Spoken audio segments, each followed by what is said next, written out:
Au titre du ministère de la Santé, nous avons fait au Conseil une communication orale relative au plan d'appurement du passif social de l'Agence nationale de gestion des soins de santé primaire, AGSP.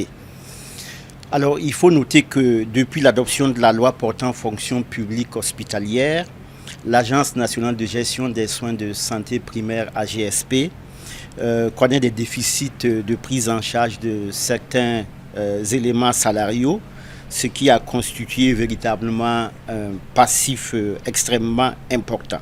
Pour régler définitivement ce problème de façon participative, méthodique, rigoureuse et exhaustive, une équipe pluridisciplinaire constituée de cadres de la primature, des ministères en charge de la santé, des finances, des serviteurs du peuple, a planché et a proposé un plan d'appurement qui a été adopté par le Conseil.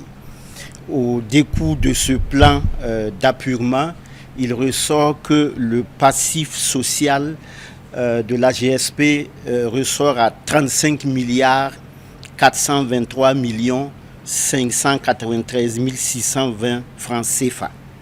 Le Conseil a instruit de mettre en place ce plan d'appurement sur 7 mois, à partir d'avril jusqu'à fin octobre 2026.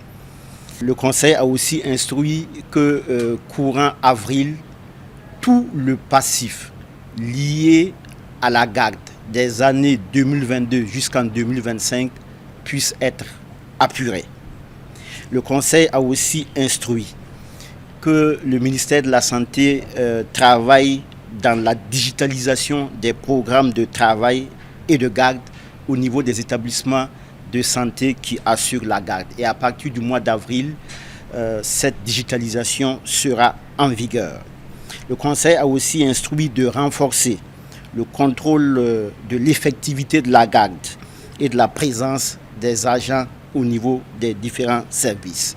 Le Conseil a aussi instruit de travailler dans la simplification des actes pour répondre à l'inflation de ces actes qui a été induite par la fonction publique hospitalière.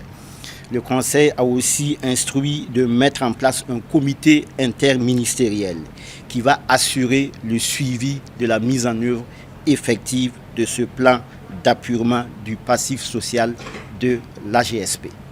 La mise en œuvre effective de ce plan d'appurement devrait véritablement permettre aux agents de santé d'être dans de bien meilleures conditions de travail à l'effet de continuer à offrir des soins et des services de santé et de nutrition de qualité au profit des populations conformément à la vision du chef de l'État portée par le gouvernement.